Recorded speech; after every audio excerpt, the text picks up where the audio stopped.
Something had to give, 'cause living my life so wild and free finally caught up. Oh, it left me broken, left me. Hey guys, welcome to another edition of our sermon follow-up video. We are week 6 of our summer series, Blessed Summer, where we're looking at verse 7. Blessed are the merciful, for they will receive mercy. And another great week, another good week of home groups that we're anticipating. Give us a flyover again, kind of the overview of what we looked at this week. Yeah, it's going to be, obviously a continuation of our Beatitudes. It's having that kingdom mindset, and as it describes in your opening there, in your introduction, this is it only makes sense for kingdom, like a lot like what I shared the previous Sunday. This only makes sense that kingdom citizens, which is what we are now and what we long for, behave in a particular manner. And for a Jewish listener to Jesus' sermon, and for the readers of this letter that Matthew would write to later, the idea was that they should have always been practicing mercy. That the law, strangely enough, should have led them to merciful behavior. We think of it just the opposite. We think of it that the law is the heavy hand side of it, and it certainly teaches us. But the law should have led all of us to be merciful, because we see how far we are from God. The law shows us what a deficit we have before God. And so really it only makes sense that we would all be merciful towards one another, because none of us measure up to that standard. And then when he answers the call of mercy, he's the one that fulfills it. So why am I taking upon myself the judgment that comes? Jewish people would have had this in their mind. They would have understood that to be a God-fearing man or woman, it has to have a characteristic of showing mercy, because we all recognize our deficit before God. And so Sunday will really dive into that a great deal. So Yeah, good stuff. The first question here, we kind of jump in, almost use this as an icebreaker, really. And it says, share a personal story around your group of an occasion when mercy was extended to you. And you can go crazy with that one. It's a good one. Yeah, I mean, some of the things that I was thinking about were, my dad had to show me mercy on daily's too fast, but on truly a frequent basis. When I was a new driver, my dad had this great driving record. My dad was he didn't have tickets, he didn't have accidents. My dad, did everything right in the eyes of his son, me, when it came to driving. And so as 16 and 17-year-old kid, I was convinced that I wanted to be as good a driver as my dad was. And yet I was a horrible driver. And every time I'd have an accident or a fender bender of some kind or a speeding ticket, which I had a couple of them too, every time I would do that, I would go to my mom, who I always thought was the more compassionate one, and I'd always say to my mom, "Dad is going to kill me." And my mom would always say, "Gord, just he's not going to kill you. That's not what he's going to do." And I was always blown away at the level of mercy that my dad extended. Like we said here in the discussion questions, mercy is not getting what you do deserve. And so when it came to my driving record, I mean, after the first accident, my dad could have put a halt on my driving for the next 2 or 3 years until I got my head straight. But every time, my dad would always just continually show me mercy and continually show me that what I did deserve was not what he was going to dispense. His concern was for my well-being, not the vehicle, or all those kinds of things. And I'm sure some of you have had similar experiences. I felt like my dad was showing me mercy on a regular basis. So things like that, I don't know. Yeah, I got one I can share. Yeah. This may come as a major surprise to you, but I haven't always been the mild-mannered, quiet, passive guy that you see before you now. This one time in college,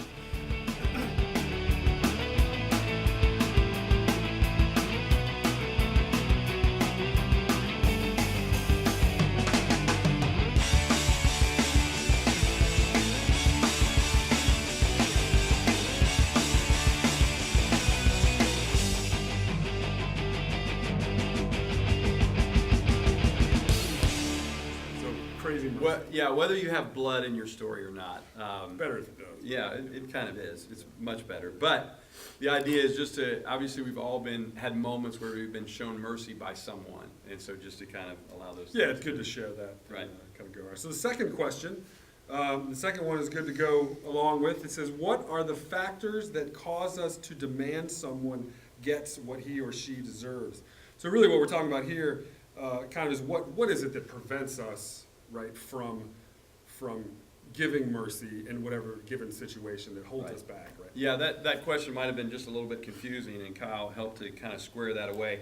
The idea is to look inward, as it always is. The idea with discipleship, with our sanctification, is always, the question is always for us. It's never for us to be asking someone else. It's for us to be asking ourselves. And so the intent of that question is, what is it within us? What are the factors inside of us that cause us to demand someone gets what he or she deserves, that we're unwilling to be merciful? And I think there's a number of ways that you could take this, as I was sharing with Kyle a few minutes ago before the video. There's a really deep theological reason why this is the case. It goes all the way back to, I believe very clearly, that Scripture teaches when God was dealing with Adam and Eve in the garden, he told them not to eat of this particular tree, but that they might, in eating of it, that they might know that, have the knowledge of good and evil. Well, the problem with eating of that tree is that Adam nor Eve or any human being was never going to be able to resolve the good and evil that was now put in front of them. So the knowledge of good and evil is not a blessing, but it is a curse. It's a curse for us when we realize that we can't solve the good nor the evil, or that we deal with it wrongly.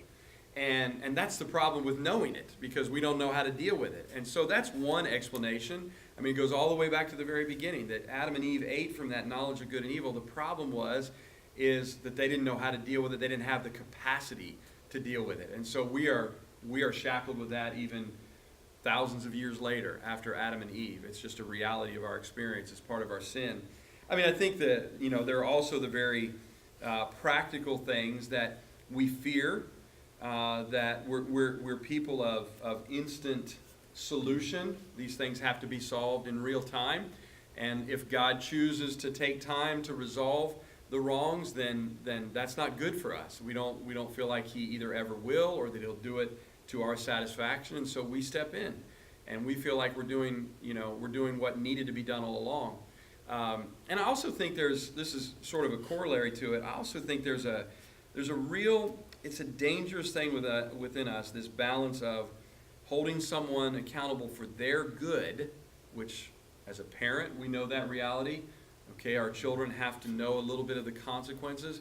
So there's this really fine line between helping people learn from experiences, helping them know that they're being trained for their good, but then sort of falling all of a sudden off the other edge of the cliff, over the side of the cliff, that says that we're so compelled that we can't even show mercy on those occasions.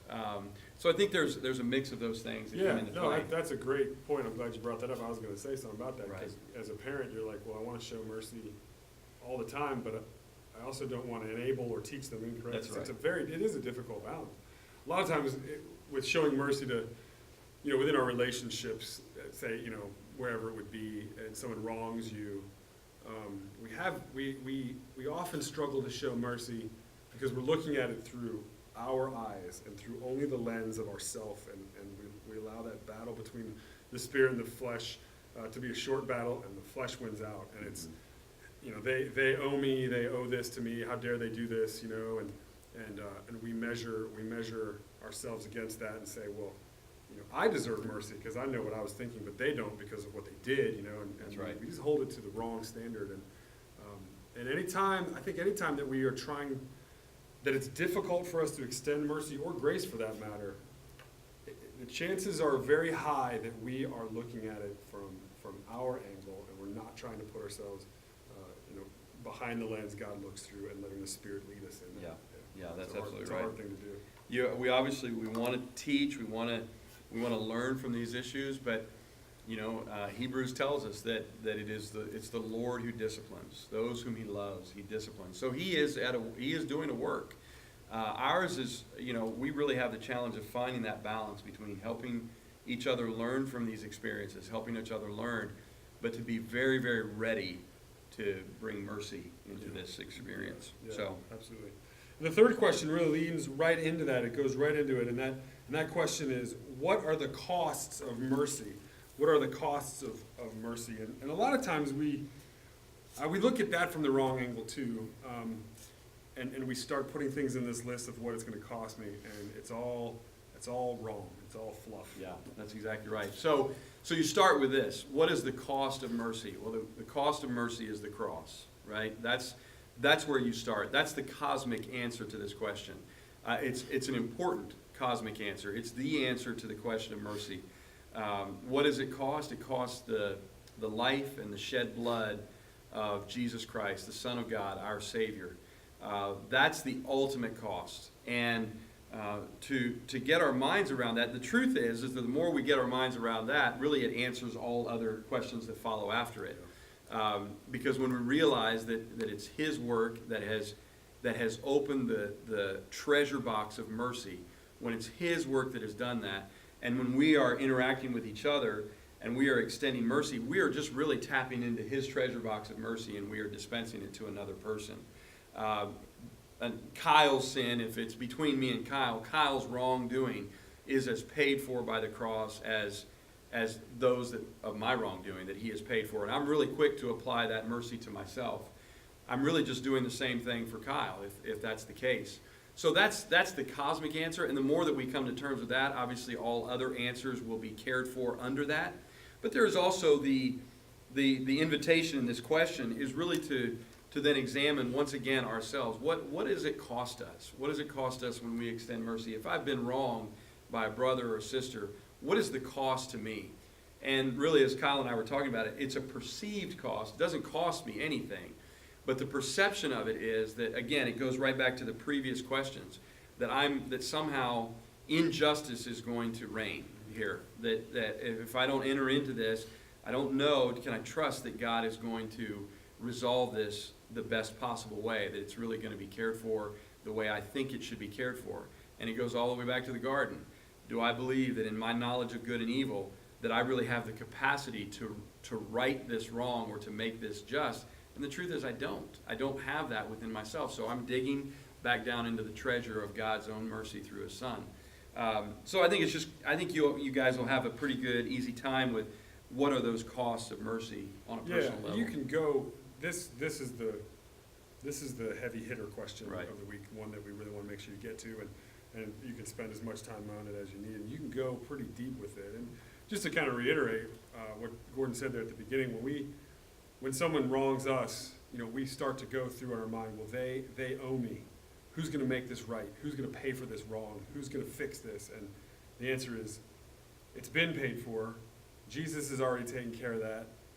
He's the one that's going to make it right, whether now or later on down the road. It's his to deal with. And the sin was ultimately committed against Him. Sure, they've wronged us, but the offense was to God, and it was to Him that they are accountable to. But we want to put that all back, or you owe me, you owe me, you owe me. It's been paid. And you look at your account, and we looked at this on Sunday, really. Right. Look at your account and what you owe. Look what they owe you.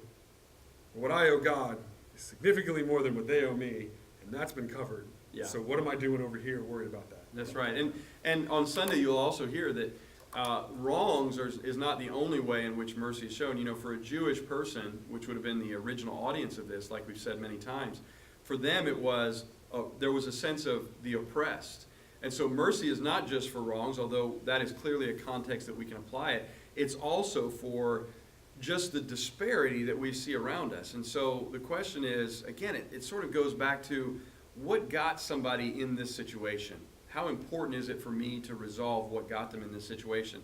Like a child that I'm teaching, okay, I'm not saying that there is no value in knowing, okay, you did this and it got you into this situation. Mercy is never going to be, it's just such a funny thing. Mercy is never going to be held accountable against us. Oh, you were too merciful. Right. It just doesn't exist. So you see oppression and you act in light of that oppression or that need or that brokenness. You act in light of that. You're never going to hear God say, you went too far with mercy. It's just such a weird thing. For us to even wrestle that it would be overly merciful. Just try to find the bottom of that reservoir. That's a good luck. You got to hold your breath for a long time. That's great. It's true. Yeah. So the fourth question. It says, read read 2 Corinthians 4, 1 through 12, and Paul's view of mercy poured out. What practices can we put into place that translates God's mercy on us into our merciful response to others? That's a good one. That's Yeah. a real good one. So here's what I'd love for you to do is to, if you've got time to examine 2 Corinthians chapter 4. I'm going to read just a few verses of it right here, and it's just simply start with verse 1 and then jump down to verses 7 through 11. Verse 1 just simply says, "Therefore, since we have this ministry, as we have received mercy, we do not lose heart." Okay, so the setup is, as we have received mercy. It's a lot of what we talked about so far in this video. As we have received mercy. That's such an important thing. And then as we have received mercy, the statement is we do not lose heart. So then I want you to jump down to verse 7, and he says, "But we have this treasure in earthen vessels, so that the surpassing greatness of the power will be of God and not from ourselves. We are afflicted in every way, but we are not crushed, perplexed but not despairing, persecuted but not forsaken, struck down but not destroyed, always carrying about in the body the dying of Jesus, so that the life of Jesus may be manifest in our body. For we who live are constantly being delivered over to death for Jesus' sake, so that the life of Jesus also may be manifested in our mortal flesh." The picture that I want you to really get in this, and maybe to dwell in it, to sink in it with your group, is that opening verse. For since we have been showed mercy, we do not lose heart. So we start with that understanding. And then we go down, and how many of us would describe afflicted? For we have been afflicted in every way. But then notice what he says about it, what Paul says. But we are not crushed. That we have been perplexed, that we're confused, but we don't despair in that confusion. Those are all based on that first verse where he says that we have been showed mercy, so we do not lose heart. And so that mercy, what we have received from God, continually informs, if we are afflicted, we are not crushed. There is a big difference between afflicted and being crushed. There's a big difference between being misunderstood and to despair. Those things don't exist. The next one is, we are forsaken, but we are not struck down. It's God who is, we talked about this many times in 1 Peter chapter 2. It is God who judges justly, and we put ourselves in his care, and we, just as Jesus did, when he was reviled, he did not revile in return. When he was insulted, he did not retaliate, but rather he entrusted himself to the one who judges justly. So our opportunity is to show mercy.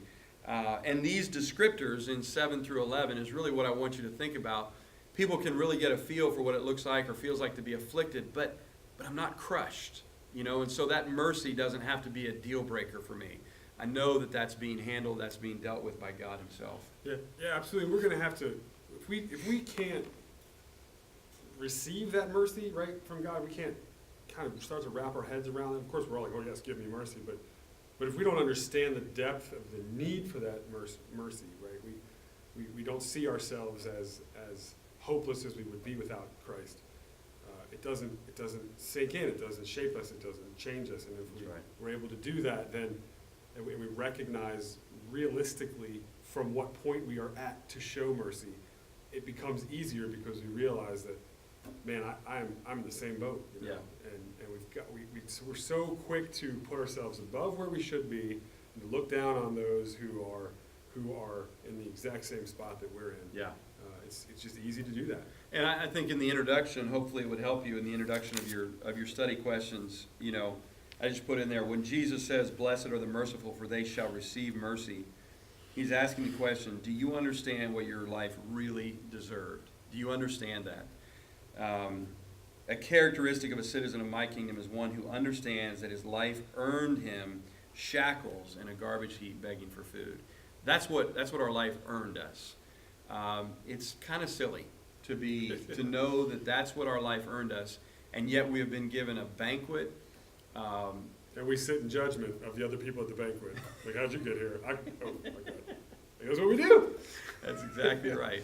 So, I mean, if our true position should be that of a beggar on a garbage heap, shackled to it, if that's our position, then mercy comes really, really a whole lot easier. So it's just an important thing. Yeah, good stuff. Great sermon, great discussion, questions. We think there's a lot of places to go with this. Again, question 3 is the one you kind of sit on, and if you need to jump around, that's good. And we're praying for you, and it's going to be a great week. Deal. Left me hopeless, but that